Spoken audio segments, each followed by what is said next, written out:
बिहार की सबसे बड़ी समस्या के तौर पर दिख रही है।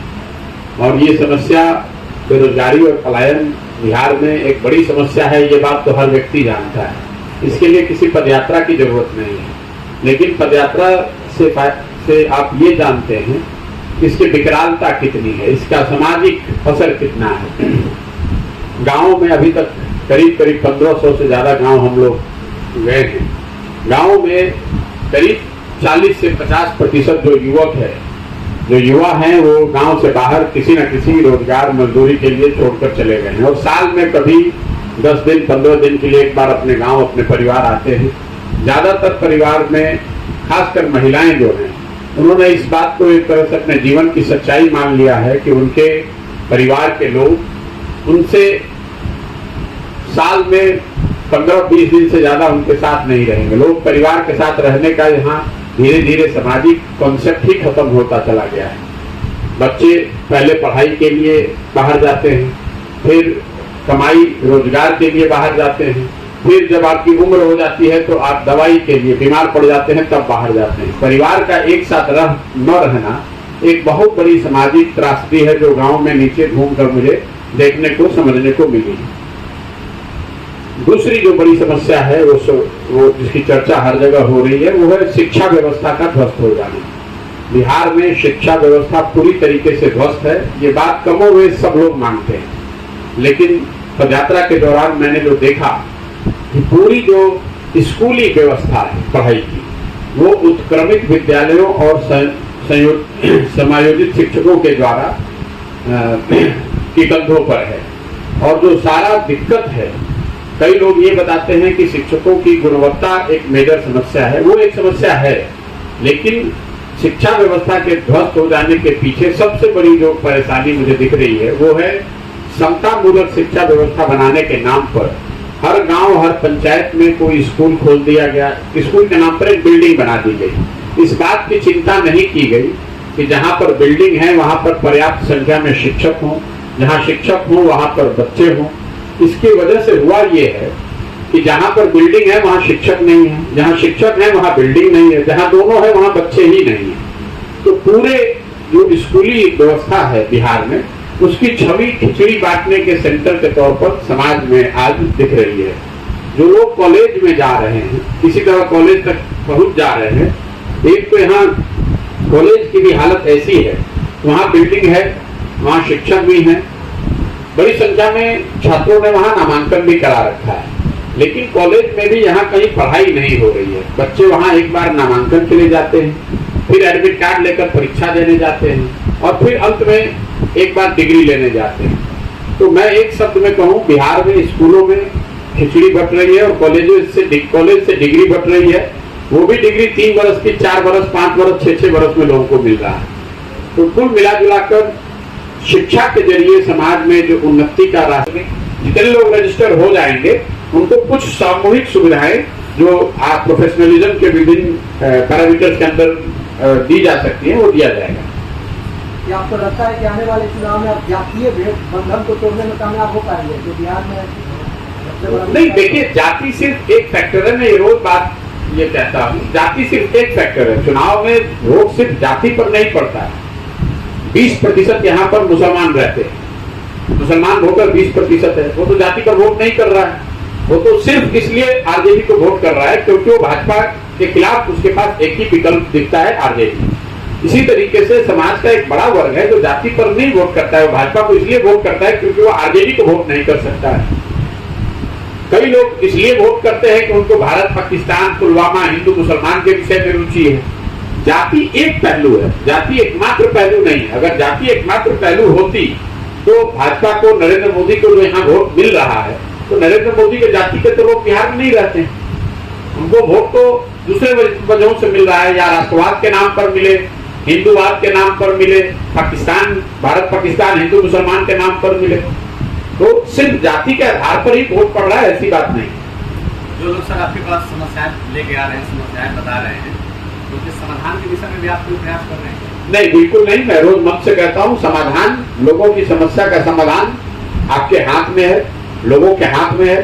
अगर आप अपने बच्चे के लिए शिक्षा का सुधार करना चाहते हैं तो सबसे पहले आपको संकल्प लेकर शिक्षा पर वोट करना पड़ेगा।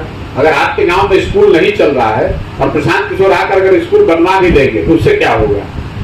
आपके गांव में आपका बच्चा स्कूल में पढ़ने जाता है, आप उसको, वो पढ़ नहीं रहा है, वो खिचड़ी खाकर घर वापस आता है और आप उस बात की चिंता नहीं करते हैं और आप जाति पर वोट कर रहे हैं या राम मंदिर पर वोट कर रहे हैं या भारत पाकिस्तान के नाम पर वोट कर रहे हैं, तो स्वाभाविक तौर पर आपका लड़का बेरोजगार ही रहेगा, मजदूर ही बनेगा। जब वो पढ़ेगा ही नहीं तो मजदूर ही बनेगा। ये बात हमारा काम है समाज को जाकर बताना इस बात को। समाज अगर इस बात को समझेगा, इसका संज्ञान लेगा, इस पर वोट करेगा तो चीजें अपने आप सुधरेंगी। ठीक है भैया, बहुत बहुत धन्यवाद।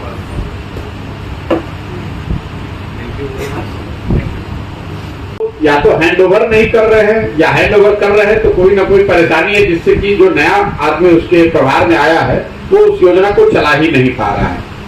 इसके अलावा एक जो सबसे बड़ी योजना 7 निश्चय की थी वो है नालियों और गलियों के पक्कीकरण की योजना।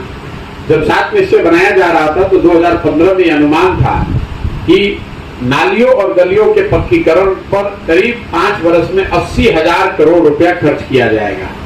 मैं आज 5-6 महीने से घूमने के बाद ये बता सकता हूँ कि आज भी ज्यादातर गांवों में नालियों और गलियों के पक्कीकरण की जो समस्या है वो आज भी करीब करीब हर गांव में, हर घर से सुनने को मिलती है। योजना में उस समय ये तय किया गया था कि हर घर के नालियों का पक्कीकरण किया जाएगा, उन नालियों को लाकर गांव में एक बड़े नाले से जोड़ा जाएगा और उस बड़े नाले के जरिए पानी को बाहर निकालकर उसके निस्तारण की व्यवस्था की जाएगी। मुझे ये व्यवस्था कहीं गांव में नहीं दिखी। गांव में रोड के किनारे बेतरतीब बनाए हुए कुछ नाले जरूर दिखते हैं। इन नालों को न घरों के नालियों से जोड़ा गया है, न इन नालों से पानी को बाहर निकालकर निस्तारण की कोई व्यवस्था की गई है। ज्यादातर गांवों में ये नाले रोड के किनारे कूड़ेदान की तरह बन गए हैं, जिसमें पानी जल जमाव या कूड़ा जमा हुआ है, उसमें पानी निकालने की व्यवस्था नहीं है। इसके अलावा मैं अगर पूरे अपने यात्रा का अनुभव अभी तक अगर आपसे साझा करूं तो 3 सबसे ज्यादा सुने जाने वाला जो शब्द है वो है अफसरशाही से परेशान जनता, हर सरकारी विभाग में फैला हुआ भ्रष्टाचार और तीसरा सरकारी योजनाओं में व्यवस्थित तरीके से काटे जाने वाला पीसी।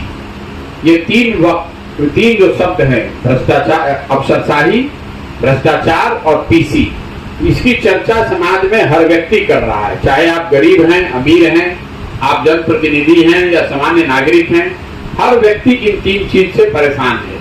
अफसरशाही से हर व्यक्ति परेशान है, जनप्रतिनिधि और समाज में रसूख रखने वाले लोग भी परेशान हैं। जो विभागों में भ्रष्टाचार है, हर व्यक्ति मानता है कि सरकार में कोई ऐसा काम नहीं है जो बिना भ्रष्टाचार के हो सके। और तीसरा, कोई सरकार की योजना नहीं है, चाहे वो केंद्र की हो या राज्य की, जिसमें अफसर और जनप्रतिनिधि व्यवस्थित तरीके से पीसी नहीं काट रहे हैं। कुल मिला जुलाकर 2 क्षेत्रों को अगर छोड़ दें, सड़क और बिजली, जिसमें कुछ सुधार दिख रहा है। बिजली जरूर हर जगह आ गई है, लेकिन बिजली को लेकर जो एक समस्या नई खड़ी हो गई है कि लोगों की नजर में बढ़े हुए और गलत जो बिल आ रहे हैं, लोगों ने 2,000 से 1.25 लाख रुपए तक के बिल दिखाए और ज्यादातर लोगों का ऐसा मानना है कि उनका बिल गलत है और एक बार गलत बिल आ गया, आपका कनेक्शन कट गया तो लोग महीनों तक अदालतों का चक्कर लगाने के लिए मजबूर है। सड़कों की जो स्थिति है उस पर मैं इतना कहना चाहूंगा कि जरूर नेशनल और स्टेट हाईवे की स्थिति सुधरी है, सड़क जरूर कुछ बेहतर है, लेकिन ग्रामीण सड़कों की जहां तक बात है, ग्रामीण सड़कों की स्थिति जो आरईओ की ग्रामीण कार्य विभाग की सड़क है या पंचायती राज की जो सड़क है, उसकी स्थिति कमोबेश लोग बताते हैं वही है जो लालू जी के जंगल राज के दौरान होती थी। तो कुल मिला जुलाकर ये अभी तक का मेरा अनुभव रहा है। अगर आपका कोई सवाल है तो आप कर। दूसरा, 160 जिलों में पिछले 5 जिलों में जो मैंने देखा, जल प्रबंधन को लेकर कोई सोची समझी योजना का न होना, कोई प्रयास के न होने की वजह से बिहार में ज्यादातर, कम से कम इन 5 जिलों में जहां मैं गया हूं, ज्यादातर जगहों पे या तो किसान बाढ़ से प्रभावित है या सूखे से प्रभावित है। नहरों की स्थिति ये है कि नहरों और नलकूप जहां पहले चल रहे थे, जहां पानी की सुविधा आज से 10 साल 15 साल पहले बनाई भी गई थी, वहां पर भी रख रखाव के अभाव में अब वो समस्या फिर से पुनर्जीवित हो गई है। और अगर इसको आप आंकड़ों में भी देखेंगे तो आपको पता चलेगा कि बिहार एकमात्र ऐसा राज्य है पूरे देश में जिसमें पिछले 10 वर्ष में सिंचित भूमि की जो मात्रा है, जो एकड़ेज है, वो कम हो गई है। पिछले 10 साल में बिहार में एश्योर्ड इरिगेशन वाली जमीन 11% से कम हो गई है। मतलब अगर 10 साल पहले 100 एकड़ को नहरों के द्वारा या नलकूप के जरिए सिंचाई की सुविधा थी, तो रख रखाव के अभाव में वो घट के अब सिर्फ 89 एकड़ ही रह गया है। और ये चीज हम लोग को जमीन पर भी दिख रही है। लोग बताते हैं ये नहर है पुराना, 10 साल पहले कभी पानी आता था, अब पानी नहीं आता। इन दोनों के साथ साथ दो जो बड़ी और समस्या किसानों की है, एक बिहार में पिछले 75 साल में भूमि सुधार की दिशा में कोई काम न होने की वजह से बिहार में भूमिहीनों की संख्या देश में सबसे ज्यादा है। बिहार में पिछले 30-40 वर्षों से समाजवाद की नाम की राजनीति तो हुई है, लेकिन आपको जानकर आश्चर्य होगा कि यहाँ पर 60% लोगों के पास 1 इंच जमीन नहीं है। उनके पास जमीन है, 60% लोग भूमिहीन हैं। देश में ये आंकड़ा है 38% तो देश के मुकाबले करीब 22% ज्यादा लोग यहाँ भूमिहीन हैं। दूसरे जो 40% लोग जिनके पास भूमि है कृषि योग्य, उसमें से 91% मतलब 40 में से 35 लोग ऐसे किसान हैं जो 2 बीघे से कम की खेती करते हैं, बहुत छोटे और मार्जिनल किसान हैं। इसलिए बिहार में